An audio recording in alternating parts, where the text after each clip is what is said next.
चलिए सदा की तरह आज फिर एक नई भर्ती का समाचार लेकर के आया हूँ और यह है इलाहाबाद यूनिवर्सिटी अर्थात इलाहाबाद विश्वविद्यालय में ग्रुप ए के नॉन टीचिंग पोस्ट के सारे पद हैं और इसमें देखते हैं क्या क्या है और आप किसके लिए आवेदन कर सकते हैं। सबसे पहले तो हम यह जान लें कि इसके इम्पॉर्टेंट डेट्स क्या है। इम्पॉर्टेंट डेट्स अगर आप देखेंगे तो आवेदन प्रारंभ हो गया है 24/9 से। फ़ी के भुगतान भी शुरू हो गए हैं 24/9 से और फॉर्म भरने की अंतिम तारीख है 23 अक्टूबर। इसमें unreserved EWS SC BC OBC हैं, उनके लिए 1050 रुपये फ़ी भरना है। SC ST के लिए 450 रुपये और महिलाओं को छूट दी गई है, जो दिव्यांग हैं उनको छूट दी गई, उनको केवल 50 रुपया भरना है अर्थात पत्राचार के लिए जो खर्च आएगा।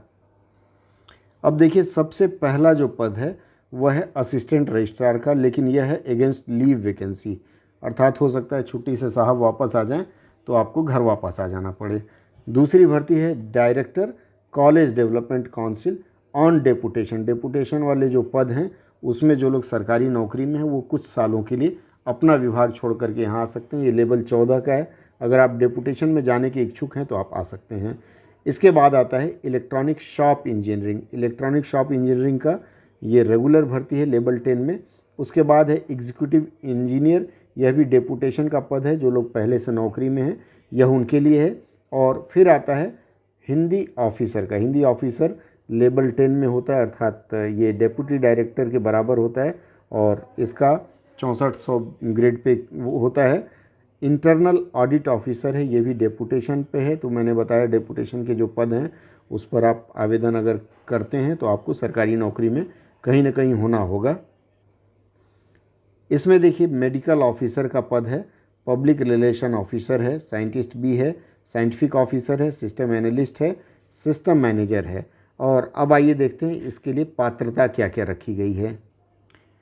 जहाँ तक पात्रता की बात है विभिन्न चीज़ों के लिए इसके विज्ञापन में आप देख सकते हैं। विज्ञापन का विवरण मैंने अपने ब्लॉग गली GALI-KUCHA.blogspot.com पर डाला हुआ है और इस वीडियो के विवरण अर्थात डिस्क्रिप्शन के नीचे भी मैं इसका लिंक दे रहा हूँ, आप वहाँ से जा करके सीधे यह विवरण देख सकते हैं। मैं हिंदी ऑफिसर के पद की बात करूँ तो इसमें आयु सीमा मांगी गई है 40 वर्ष से अधिक न हो। केंद्र सरकार, राज्य सरकार, विश्वविद्यालय एवं स्वायत्त संस्थानों के कर्मचारियों के लिए आयु सीमा में 5 वर्ष की छूट अर्थात 45 वर्ष तक की उम्र के अगर आप सरकारी कर्मचारी हैं तो आप यह छूट ले सकते हैं। अनुसूचित जाति, अनुसूचित जनजाति एवं पिछड़े वर्ग के अभ्यर्थियों के लिए जो नियम अनुसार छूट मिलेगी। आपको चाहिए किसी मान्यता प्राप्त विश्वविद्यालय से डिग्री स्तर पर अंग्रेजी विषय के साथ हिंदी में मास्टर्स डिग्री या फिर कई विकल्प दिया हुआ है, कुल मिलाकर के कि आपके पास मास्टर्स डिग्री हो और अंग्रेजी भी कहीं ना कहीं किसी स्तर पर पढ़ा होना चाहिए।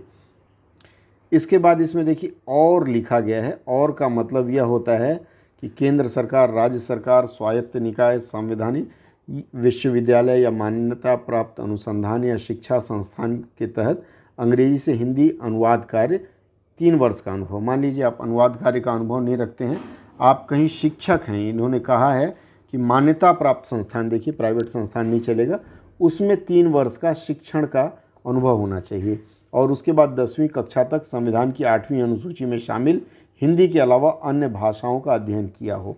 तो ये वांछनीयता नहीं भी हो तो चल जाएगा, लेकिन बाकी जो शर्तें हैं वो पूरी करनी पड़ेगी। अगर आप ये शर्त पूरी करते हैं तो तत्काल इस पद के लिए आवेदन कर सकते हैं। इसके अलावा जो भी पद हैं अगर आपके पास उनके लिए सूटेबल क्वालिफिकेशन है तो आप आवेदन कर सकते हैं।